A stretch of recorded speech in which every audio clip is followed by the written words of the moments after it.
Hi, Dan. Andrew here from IronmanHacks. How are you? I'm just fine. Thanks a lot. Thanks for taking time to do this discussion with me. And thank you to Pleasure's mine. Thanks to Dr. Jeff Sankoff, the Tri-Doc, for the introduction. So I guess you're pretty well known or legendary in the triathlon world. How would you introduce yourself? Well, I don't know how well known I am, but I guess in certain circles, I guess I'm just a guy who fell backward into the industry side of things, being in the right place at the right time, and just noticing, just from a user point of view, certain products or designs that seemed like they needed to exist. And I was lucky enough to be bad enough at earning a living and free enough of a family that I could take a flyer on certain industry initiatives, and as long as nobody found out what a novice I was, at least in the beginning, I was fortunate enough to be in the right place at the right time with enough freedom to just make it happen, and I guess I just have a sense of what a user needs just from being a user myself. And so for the last, I don't know, since 1986, 1987, I've been in the industry, first as a manufacturer and then as a publisher of an online site. So what was your first innovation in the triathlon world or sporting world? Well, I remember racing in 1986 and being in a really cold weather race, and we were all standing there basically naked except for a Speedo and a pair of goggles, standing in the snow getting ready for the gun to go off. And a couple guys I know, Scott Tinley being one of them, was in his surf wetsuit. And he didn't swim as badly in his surf wetsuit as I was hoping he would. And that got me wondering what would happen if you optimized a wetsuit for surface swimming, which I did, and I won't go into great detail on that unless you want to know, but long story short, in a few months I had a design, and I really didn't intend to make a living at it. I just had a curiosity about it. But I swam 100 yards in this wetsuit, and I should have swam about 1 minute and 20 seconds, and I swam 1 minute and 13 seconds, and that was, I knew my life was going to change at that point. So that was the first, and then I went off and did some bike stuff after that. So the bike stuff, I guess, I mean, maybe you're more well known for that, would you say? I don't know, perhaps. I think that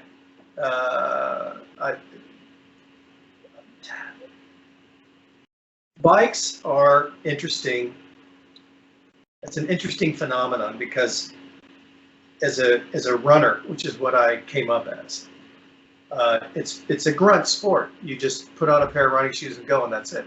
There's not a lot else to do. In cycling, it's almost like you take this, the mind of a runner, and you smush it together. You throw it in a blender with the mind of an auto racing enthusiast who likes to tinker, and try to find technical ways to get more speed out of the car, because it's really the car. If the car won't go fast enough, then it doesn't matter how good a driver you are. And so you sort of throw that all together, and then you get a cyclist, especially you get a triathlete. There's a lot of pure bike racers that aren't that interested in bikes, but triathletes are. And so I think that if I have more, if there's more legs to whatever small notoriety I have in cycling or in sport, it's more in cycling than in swimming or wetsuits, because there's not a lot to talk about. What wetsuit do you? Well, I swim in this wetsuit. Oh, really? I swim in that wetsuit. Conversation's over. So with cycling, there's just so much more to talk about that I just think that's probably the reason. Right. So that's an interesting point you brought up, that triathletes may be more interested in, trying to, in the bike, and maybe trying to eke out every little bit of power, or, why do you think that's more the case than pure cyclists? I think triathletes are, well, look, I've been in both sports. When I started my manufacturing business, I built a factory, and in the beginning we were making wetsuits, and Quintana Roo is my brand, which I founded in 1987. We would get letters. There wasn't really any internet to speak of in 1987, 88, 89. And so we get a lot of letters in the mail. And I always thought, okay, this is it. I'm getting sued. And the reason is that a lot of the mail I would get would be on legal letterhead. Okay. And it was the legal assistant or secretary saying, hey, my boss wants to know if he can get a brochure about your wetsuits because he does triathlon. And come to find out, that attorney is, at that time at least, the #1 most engaged occupation of triathletes. I see. In the U.S. And then it was, businessmen, doctors, like that. And so at least back in the 1980s, 1990, early 1990s, this was the customer you were getting. You were getting people who naturally were curious and who had the wherewithal to investigate, to exercise their curiosity. And this was just triathlon. And so I think it's that. I think triathlete, and this is not the case in bike racing. Right. So, a lot of triathletes come to triathlon at 30 years old, 40 years old, and they come to triathlon after having maybe been a high school runner or something like that. And they put it all on hold. They went to med school. They did their thing. They got on their feet. They, got a couple bucks. They were able to scale back their work hours a little bit. And they want to reinvestigate. They want to re-experience what it was that made them happy as a teenager. And it turned out now to be triathlon. They graduated to triathlon. Interesting. Very cool. I always wondered where you came up with the name. I mean, when I was little, we used to always go visit Mexico, and yeah. I thought it must be a Mexican bike, but then Yeah, well, in 1986 or thereabouts, I was a big Mexico traveler. As a matter of fact, when I started my company, all I wanted to do was sell 40 wetsuits a month, because I calculated that if I could sell 40 wetsuits a month, I could pay my rent, and once every couple months buy an airline ticket to Mexico City, where I would go with my bike and take off, and a week later, wherever I ended up, I'd get on a plane and come home. And I was doing every 4 months or so, I was down there riding my bike around Mexico. And the most, at that point, interesting, exotic place in Mexico was Quintana Roo. It was this state in the Yucatan Peninsula of Mexico, just Mayan jungle. There wasn't any Cancun then. Yeah. It wasn't developed. It was just this place where, the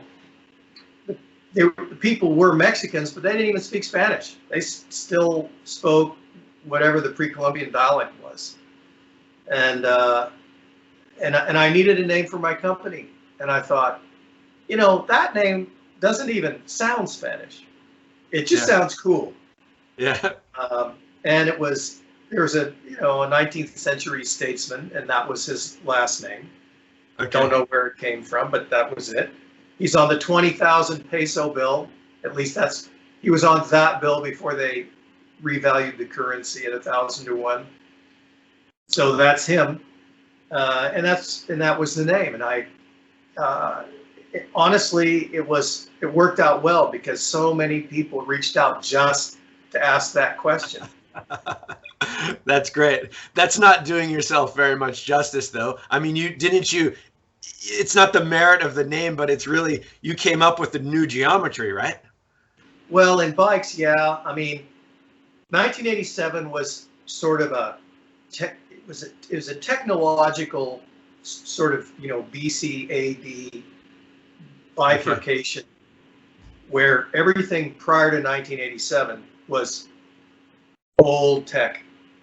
Right. In 1987, the wetsuit came out, and the aero bar came out. Right. It was the Scott VH aero bar. So both things came out in 1987. We swam in the wetsuits. We got on the beach. We took the wetsuit off. We got on the bike. We laid down and we went. And the wetsuits from you. Yeah. So it was my wetsuits and the handlebars that a guy named Boone Lennon made, who worked with Scott bicycles. And was that the goofy round one? Yes. Yep. It was that one. And so we spent about a year, because I was racing then at a semi-high level. We spent about a year figuring out how to ride these bars. And it took us about a year to figure out, well, the seat needs to be way forward and the bars need to be here and all of this. And it became apparent to me that, well, let me back up and say one of my best friends, maybe my best friend in the industry back then, was Steve Head, who made Head Wheels.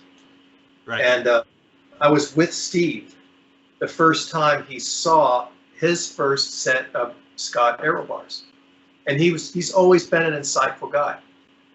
And he looked at the bars and he looked at the way they were ridden, and he was quiet for a moment thinking, and he said, "That's a front recumbent."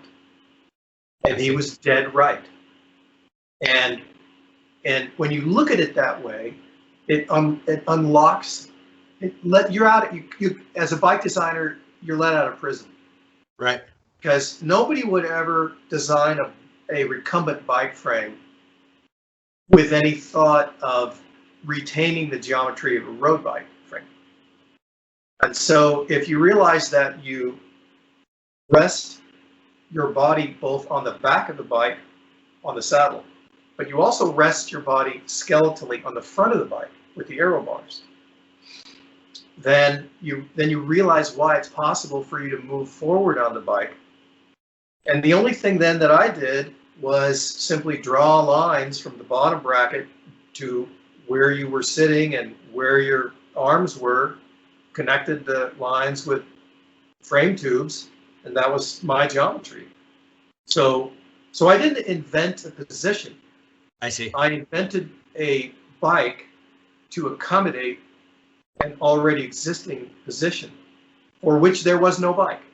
I see. So the concept of, like, let's say a front recumbent, I love it. Like you're lying down face first instead of on your back with your feet forward. Right. Then unlocking yourself from the constraints of the traditional, normal bike, kind of thinking. You then design the bike around that concept. There isn't anything I've ever done that wasn't obvious and really pretty simple. I never designed the most. I designed a front gate for my home that was the most complex, creative thing I ever made in terms of a thing, because it wasn't obvious. There were some certain imperatives I needed for the latch mechanism, and I needed, I needed to do these 6 things, and it was the only design that could get me those 6 things, right? The bike was easier. The wetsuit was easier because it was all obvious stuff. Right. So it's not like you said, hey, we need a bike that can achieve this, and here's the perfect angles and the perfect geometry. It's not like that came out of thin air, right? Well, here's the main thing that the bike did was it allowed you to ride the position you wanted to ride without hunting around for some funky seat post or having something custom made that would put you in the position you needed to be in. That's number 1. Number 2 is it placed the wheels underneath the rider so that instead of having 70% of your weight on the front wheel, it was more like, 50-50. Right. And that's it. That is it. That is what the bike did. But that's all that's all I intended it to do. From that day until this, I've always said the same thing. All I did was design a bike. The crafty guys, the creative guys, were the Cervelo guys, because they basically took my geometry and said, we can make this more aero, we can make this more elegant, right. And they did. Right. And starting with, I'd say, the P3 carbon, which was, I don't know what, 2003, 2005, something like that. That was the bike. You know, that's where I said, okay, my baby's graduated college. I see. So, and you know, from that day, like what these guys are doing now with bikes, there's no way I could compete in this industry. But you got that thing off the ground, the concept, and you got it moving, I guess. Yeah, I guess that I will accept whatever accolades come from that. Okay. But my capacity was limited. If I'd have thought all that up, if this would have been necessary to do today, I'd be sunk. But back then it was round tubes. You just welded, you welded the tubes to each other, and that was the cost of entry to be in the bike business. Right. And then that led to fitting, right? And reach and stack and your approach. How did that? I guess that was a natural progression, right? Well, when I sold my company and I managed it for about 5 years, and then I left and I started Slow Twitch, which was in June of 1999. But I remembered something that from my manufacturing days. We did what we called road shows, not very creative phrase, but we did Quintana Roo road shows. And we'd go around the country, and John Cobb would come in, and Steve Head would come in, and all these people would fly in, and we'd do all this cater lunch and all that. And we would have 5 bikes set up, different 5 sizes with adjustable stems. And we'd say, if you need to be fit, we will fit you. Okay.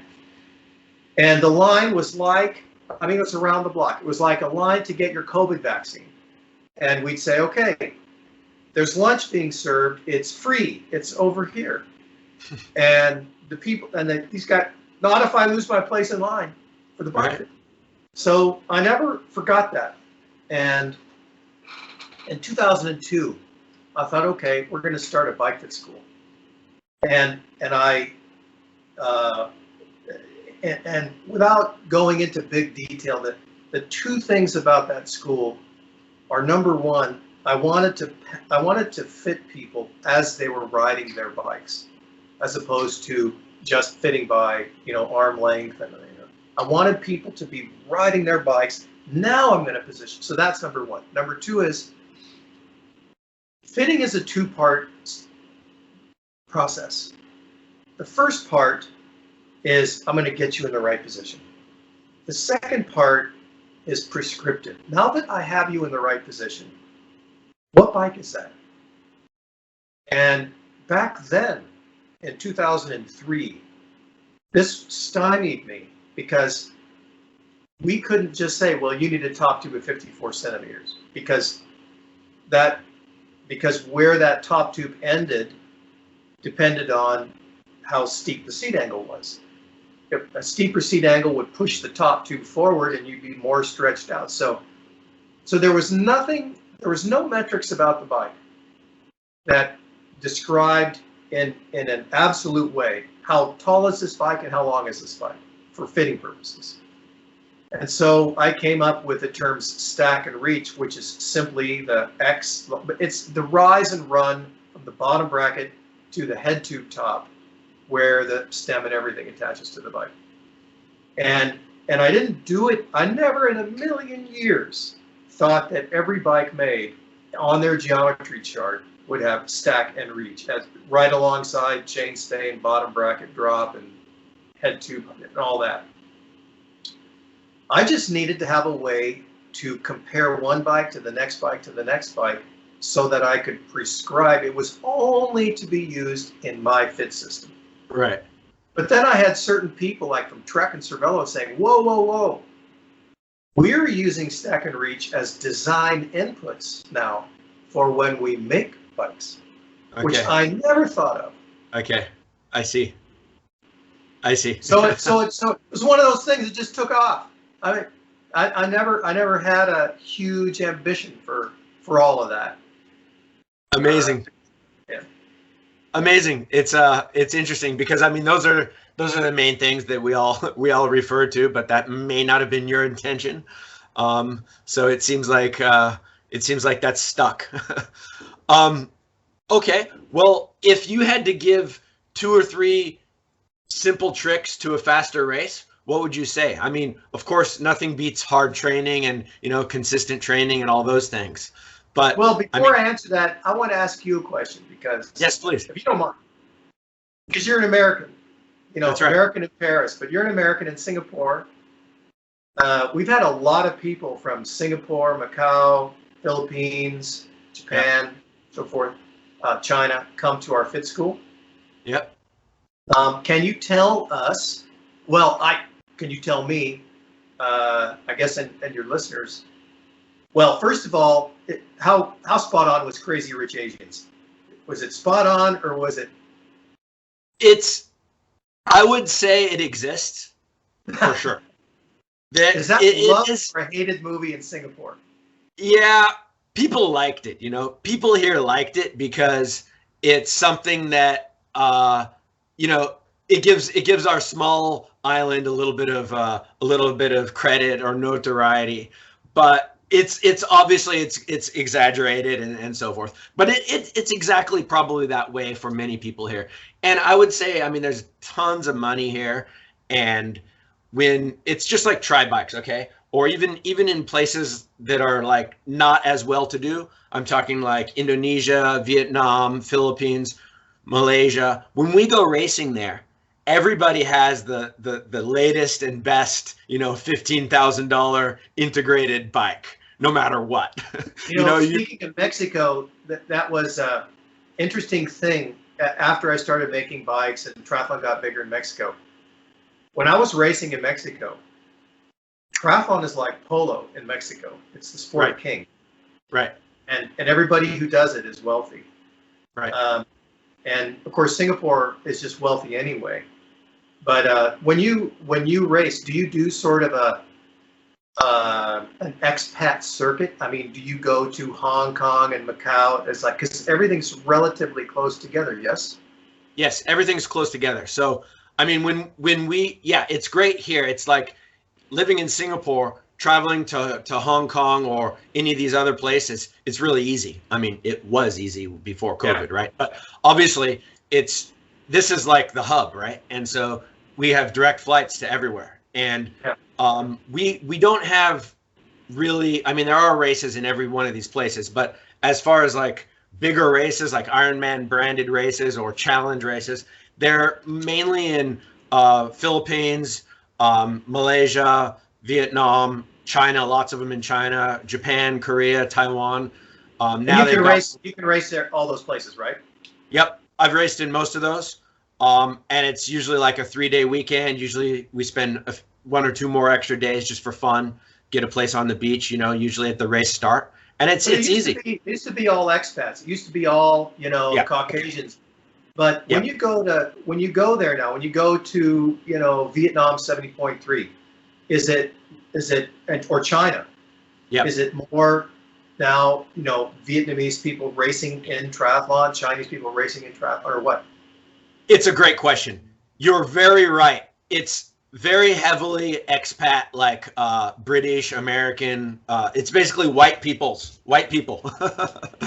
But then you've got tons of Vietnamese, tons of locals, tons of Filipinos. Absolutely. So it's going to be like huge proportions of Westerners, but then we see that the sports have caught on in an overwhelming way in these places. I would love to race in the Philippines or Vietnam. I would love to do that. Or China.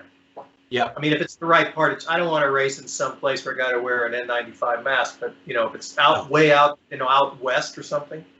Oh yeah. No, there's even not, you don't even have to go west. Even in some of the other races, they're absolutely immaculate. The roads, like we raced in Da Nang, I've raced there a few times. the road, I mean, it's not China, but Vietnam, right? The road is like as smooth as this coaster. It's amazing. Maybe not quite, but it's really well done. And I think it's some of the Chinese I have never raced in China, but I've heard some of the ways they've been organized is just, it's so smooth and perfect. Well, thank you for that. I'll answer your question, but I felt I wanted to break in and sort of bogart a little of your time just to find out from the horse's mouth what it's like where you live. But I'm gonna hijack your question a little bit because if you go on our reader forum on slowtwitch.com, there's a lot of people on there. I'm on there every day. And people, well, what helmet, what bikes, how much is, what should I be riding, tubeless tires and ceramic bearings and all that? That's all there. It's all on that reader forum. And honestly, there's people on that forum that are smarter than I am. A lot of industry people, coaches, medical doctors, we got everybody on there. I just turned 64, but really it's no different than when I was 24. I did the Hawaiian Ironman 40 years ago. 1 week ago was my 40th anniversary of racing in Kona. I raced in Kona in February 6, 1981. So, and from that day until this, it was after I raced in Kona that I would take my bike, put it on a plane, and fly to Oaxaca. I've always been interested in exploring new ways through technology and through fitness and through technique and training to go further up and further in under human-powered locomotion. So, climbing some mountain, I'm gonna ride my bike up the first half, and I would like to do this in Asia. There's probably places in China or I don't know,